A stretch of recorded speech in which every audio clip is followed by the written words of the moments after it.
आज की स्टोरी जंगल में बने एक स्केरी कैबिन के बारे में है, लेकिन एक बहुत ही बड़े प्लॉट ट्विस्ट के साथ। लेकिन इससे पहले हम आज की वीडियो स्टार्ट करें, अगर आप स्ट्रेंज, डार्क और मिस्टीरियस के फैन हो तो आप लोग सही जगह पर आए हो, क्योंकि हम लोग इस चैनल पर यही करते हैं। तो अगर आप लोगों को आज की वीडियो पसंद आती है तो जब भी लाइक बटन नेक्स्ट दफ़ा पेट अडॉप्ट करने के बारे में बात करें तो आप उन्हें बोलो कि हमने अभी अभी एक पेप्पी रेस्क्यू किया है एंड हमें बहुत खुशी होगी अगर तुम इस पपी को रख लेते हो। और जब वो हाँ बोल देता है तो अपना पपी उनके घर पर छोड़ दो, लेकिन उन्हें ये मत बताना कि तुम्हारा पपी एक्चुअली में एक हंग्री सॉल्ट वाटर क्रोकोडाइल है। ऑल्सो हमारे चैनल को सब्सक्राइब करो एंड बेल नोटिफिकेशन ऑन कर दो ताकि आप लोगों को ऐसी वीडियो मिलते रहें। तो चलो आज की वीडियो स्टार्ट करते हैं।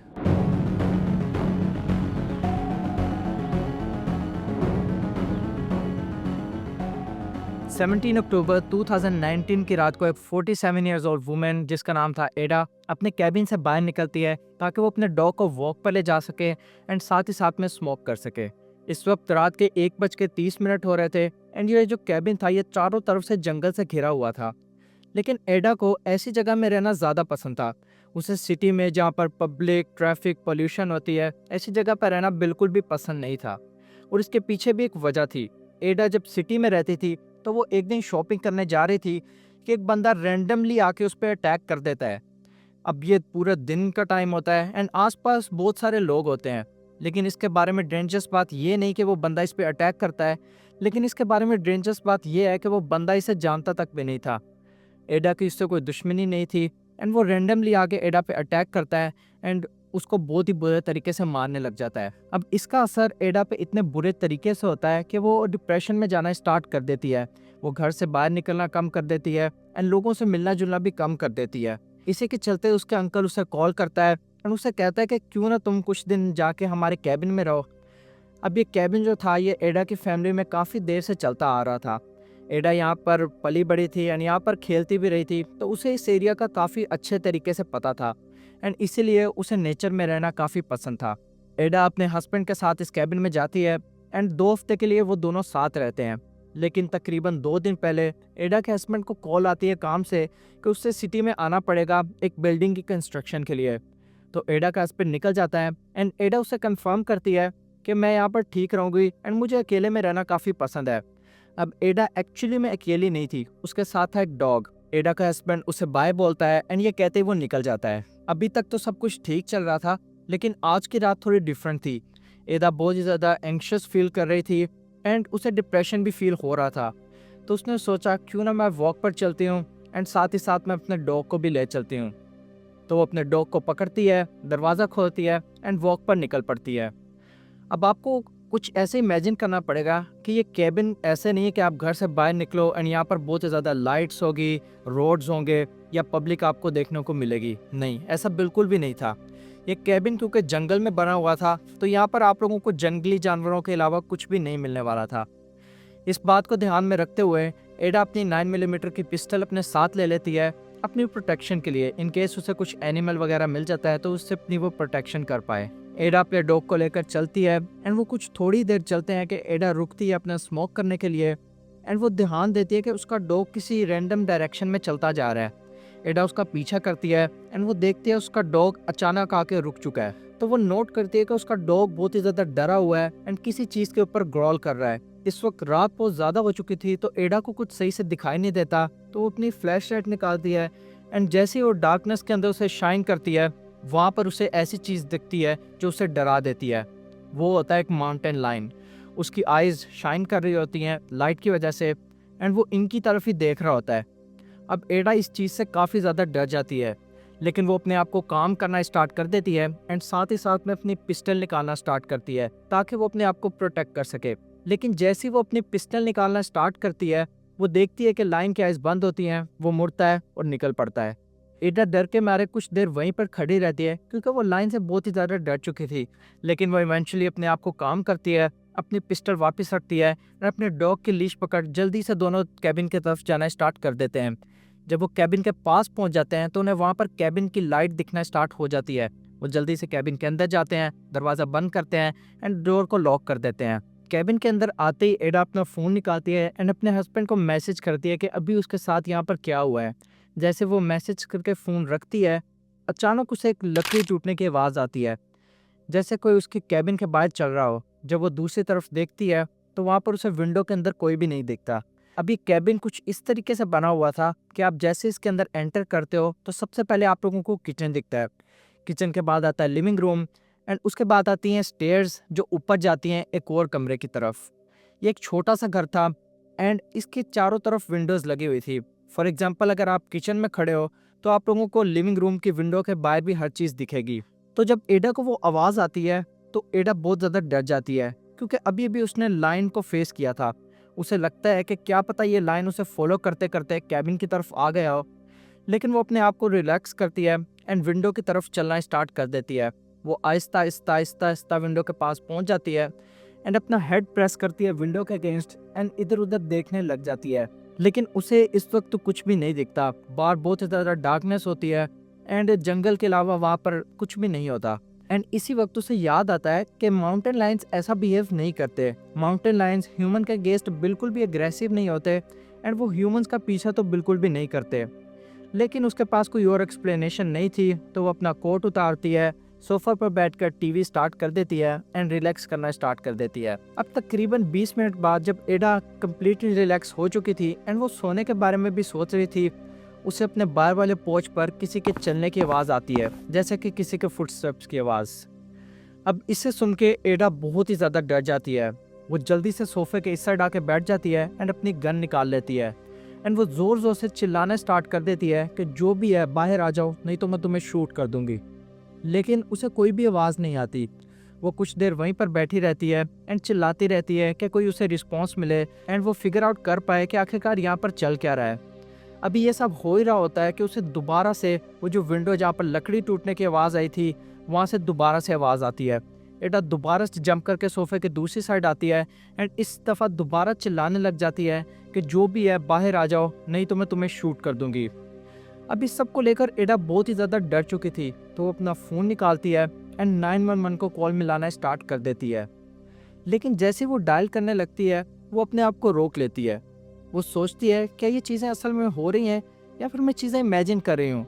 आई मीन सबसे पहले उसे लाइन दिखना, फिर ये लकड़ी के टूटने की आवाज़, फिर किसी के फुटस्टेप्स की आवाज़ एंड अभी उसे दोबारा से आवाज़ें आना स्टार्ट हो रही हैं। तो वो अपने आप से क्वेश्चन करने लग जाती है कि क्या मैं पागल हूँ या फिर ये चीज़ें एक्चुअली में हो रही हैं। तो वो पुलिस को कॉल करने के बजाय अपने हस्बैंड को कॉल मिला देती है।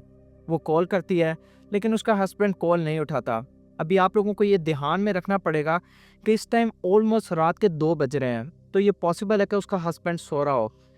वो अपने हस्बैंड को कॉल मिलाती है लेकिन अनसक्सेसफुल रहती है, तो वो अपने फ्रेंड को कॉल मिलाने लग जाती है। फॉर्चुनेटली उसकी फ्रेंड कॉल उठा भी लेती है।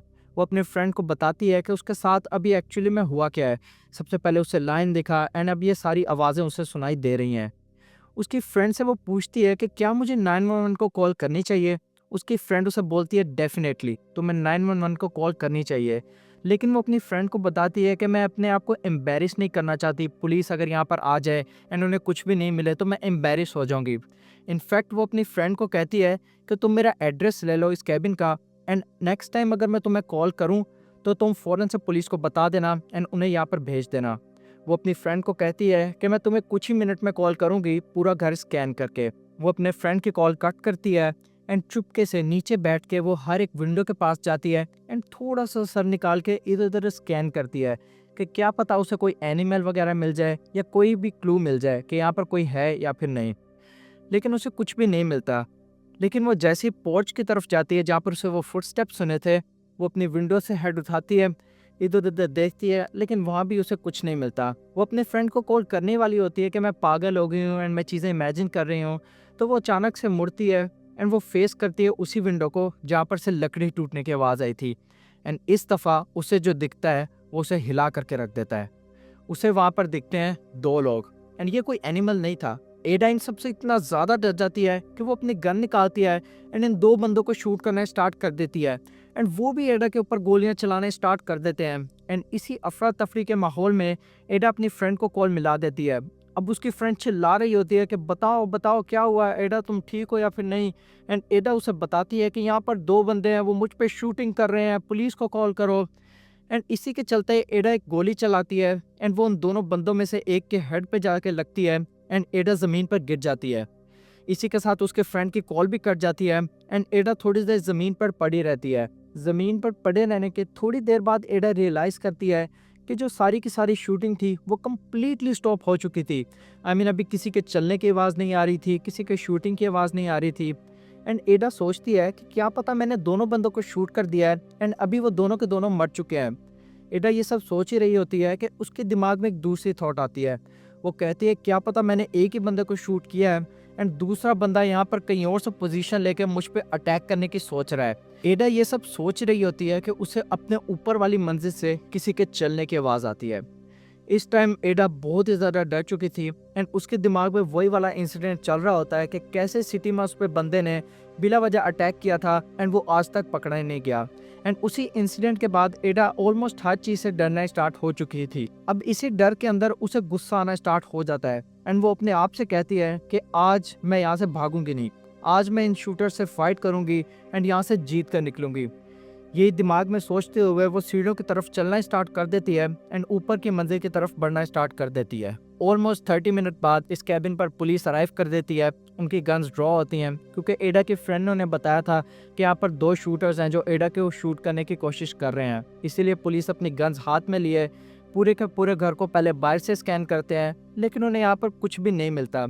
इसके बाद वो घर के अंदर एंटर करते हैं एंड पूरा का पूरा घर स्कैन करते हैं, लेकिन उन्हें कुछ भी नहीं मिलता सिवाय एडा के डॉग के, जो बहुत ही ज़्यादा डरा हुआ था। अब वो एडा का डॉग को रेस्क्यू कर लेते हैं एंड वहाँ से निकल जाते हैं। इसके बाद पुलिस एक कॉम्प्रहेंसिव सर्च करती है एंड इस दफ़ा उन्हें छत के ऊपर से 3 चीज़ें मिलती हैं।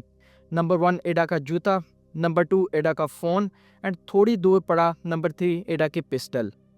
अब ये सब चीज़ें कुछ इस तरह इंडिकेट कर रही होती हैं कि क्या पता एडा इन शूटर्स से बचते हुए छत के ऊपर आई हो एंड यहाँ से गिर गई हो। इसके बाद पुलिस एडा को हर तरफ ढूंढती है, लेकिन उन्हें एडा नहीं मिलती। इसके बाद पुलिस एक ऑफिशियल सर्च भी रिलीज करती है एंड इस सर्च के कुछ हफ्ते के चलने के बावजूद भी उन्हें एडा नहीं मिलती। इसके बाद पुलिस को लगता है क्या पता यहाँ पर कोई शूटर था ही नहीं एंड एडा के हस्बैंड ने ये काम किया हो। इसके बाद पुलिस एडा के हस्बैंड पर इन्वेस्टिगेट करती है, लेकिन उन्हें पता चलता है कि एडा का हस्बैंड एक्चुअली एडा के बेटे के साथ था एंड वो कंफर्म भी करता है कि हाँ ये मेरे साथ था। उसके बाद पुलिस को उस बंदे पर शक होने लग जाता है जिसने एडा पर बिना वजह अटैक किया था एंड वो आज तक पकड़ा ही नहीं गया, लेकिन ये बहुत ही ज़्यादा अनलाइकली था, इसलिए पुलिस इस लीड को भी बंद कर देती है। एट दी एंड ये केस बहुत ही ज़्यादा स्लो पड़ता गया एंड आखिर में जाकर कम्प्लीटली बंद हो गया। अनटिल 2 महीने बाद एडा की फैमिली डिसाइड करती है कि केबिन के पास जो पूल था वो उसे ड्रेन करवाएंगे।